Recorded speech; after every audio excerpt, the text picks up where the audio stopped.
With your soft plastics, as with a lot of fishing, a lot of people make the mistake nowadays of thinking that if they spend thousands of dollars, they'll catch more fish. That's not necessarily the case at all. What you've got to do is you've got to spend your money wisely, as is always the case. So what we're going to do is I'm going to show you two different types of fishing rods. This is the Abu Garcia Veritas Tournament Edition. It's a 7-foot 2-inch one-piece 1 to 3 kilo stick. Now it's rated for lures between 2 to 8 grams, so that's usually 1/16 an ounce to about 1/8 an ounce. Okay, and this one here is a dual J45 soft plastics rod. Okay, this is 7-foot 2-inch one piece. It's a light spin rod that you can use for your soft plastics, but in terms of action, this is a softer action rod than this one. One thing I will say not to do with your soft plastics is never fish a snap swivel to your soft plastic, for two main reasons. It's an unnatural presentation and it can affect the balance of your soft plastics and the flow. Some people do it and still get results, but I've had better results using monofilament with a loop to the soft plastic, and that way it gives it more action. When you've got a snap swivel, it removes quite a lot of the action from your soft plastic, and obviously the more action that you can give your soft plastic in the water, the more chance you have of catching fish. In terms of colours to use for your soft plastics, right, I went out and bought my soft plastics for the seasons today from a local tackle store. So with your soft plastic tails, you've got, in river situations, 3 different sizes that work well: 2-inch, 2.5-inch and 3-inch, which is 5, 6 and 7 centimeters virtually. Okay, 6 3/4 and 7.5 centimeters. What I have here is the Grubs from Z-Man. Now that's the Slam Shady colour. As well as the Slam Shady colour, you've got the Bloodworm colour, which is popular. Okay, and then we also have the Pumpkin colour, Watermelon Red. Okay, and then you have Watermelon Red Flake, Motor Oil. Okay, and then you also have Midnight Oil, and this is called the Laguna Shrimp. Whenever you go fishing, you've got to assess where you're fishing. Okay, it's up to you as a fisher to decide what size soft plastic tail works, and on top of that, the colour that works. So it's an elimination process. With the elimination process, in freshwater fishing with fly fishing, they call it match the hatch. Okay, so that's entirely up to you. So what you need to do, just through experimentation, is just use different colours, different size soft plastic tails and different profiles until you find the one that works for the particular conditions that you're fishing in. So for example, if you're fishing a tidal river like this, you've got tide, time of day, which translates to light. Okay, so for example, early morning as the sun comes up over the trees, it has more of a golden hue associated with it. While that golden light is on the water, you'll use different colours to the light when the sun clears the trees, and it's a little bit brighter and clearer. And then as the sun goes overhead during the middle of the day, right, once again you can change your colours again. Then as it starts to dip on the horizon behind you, once again you change your colours as well. So that's up to you as an angler. So what you need to do, I kept a journal for about the first, it would have been 15 years of my fishing.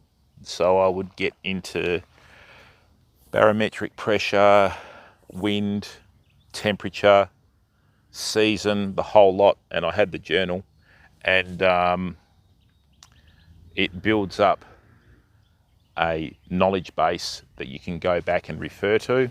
So you have your dates, what you caught, what you didn't catch, what you didn't land, the types of fish that were around, all sorts of different information. You just basically summarize each day that you fish, and over time you build up this knowledge base that helps you out, and it just helps you with the process of elimination and deciding what to use. Okay, I'm going to experiment with a couple of different colors.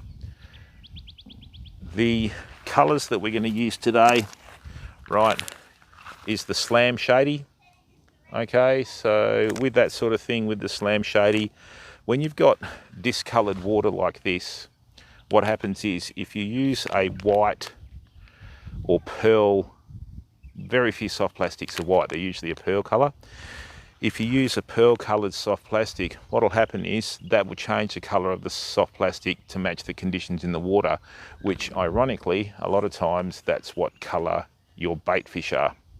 So there's an old saying in saltwater fishing, and even though this is a river, this has got a tidal influence and we've got salt water coming into the river. When in doubt, use white, or in this case with soft plastics, when in doubt, use pearl. Okay, right. So what we're going to do here as well is there are some soft plastics that have a luminescent factor in them. The only way you can tell that is by shining a light on it, then turning the light off and having a really good close look. The luminescent factor helps you because when they're in the water, it gives off a very subtle and eerie glow, because you have to remember fish are scent predators as well as sight predators. So I don't fish soft plastics with any scent on them. I prefer to try and use skill as an angler in terms of presentation to be able to deceive the fish to hit the jig that I'm using, thinking that it's an actual food source, right? But you can buy lots of attractants and scents and all that sort of stuff. But me personally, I don't use them. But whatever you do is entirely up to you. I've had a lot of success on these jigs, right? They're a fantastic profile. So what we have here, right, is we have a 1/16 ounce, which is about 2 grams or 3 grams, I don't know. Okay, so this is a 1/16 ounce jig head that's made in America, right? So with this is a very good sized hook on here. Now you've got to remember, each manufacturer that makes products for fishing has their own size chart. So with that, what you need to do is you need to get a few different types in the same size that they say that they are, and you go, right, okay, so just say we have Gamakatsu hooks on here. They're a slightly different profile and slightly different size to the owner hooks, and they're slightly different profile and slightly different size to other hooks from lesser name brands, which doesn't really equate to much other than that they're not recognizable. Okay, I'm going to show you the 2 ways that you can rig soft plastics. Now, as I said, right, don't use a snap swivel directly to braid or monofilament on the soft plastic. All right, it will affect the amount of action that you can give your soft plastic in the water, because you've got to remember too, with your soft plastics, usually they hit them on the drop. So with whiting, for example, if you're using either soft plastics or you're using the blade lures, normally if you feel a bump, right, you just stop, and what they'll do is they'll swim around and hit it again. With a lot of the soft plastics that we've used when we've been fishing in this spot and other spots, you've heard me say live on stream quite a few times, oops, hang on, we've just had a hit, and then I'll stop, right, and the fish comes back and snaffles it. Because you must remember that when your soft plastics are in the water, okay, they don't fish horizontal, as a lot of people that you see tell you. If you see someone fishing soft plastics and they're retrieving it like a lure, they have absolutely no idea what they're doing with fishing in general or fishing soft plastics, right? With soft plastics, what you're trying to do is you're trying to put a bend in your rod and get the soft plastic to come up and up again, and then it will drop down, and when it's on the bottom, it'll be vertical with the head in the bottom of the waterway that you're fishing, and then what you've got is you've got the tail spinning around in the water current. That's what the fish will hit, okay? So you just need your little jig head that suits the soft plastics you're using. I've just bought a packet of 50 swivels today.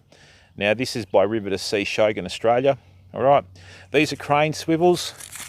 From experience, brass barrel swivels don't work as well as crane swivels. Now the smallest size I could find was size 6, which has a 55-pound breaking strain. I would have preferred a size 8 or a size 10. It's not so much the breaking strain that's an issue, it's the fact that you need to have the smallest possible terminal tackle for the line that you're using, okay? Then all you need is your fluorocarbon, your soft plastic tail, your rod and reel outfit that suits the type of fishing that you're doing, and you're away. And I mean, if you look after your equipment, righty, you will have your soft plastic rod and reel for life. Unless, of course, you decide to jam it in a car door or fall over and land on it like I usually do about once every 3 to 5 years, okay? So, now, as well as that, you're going to need to know knots, right?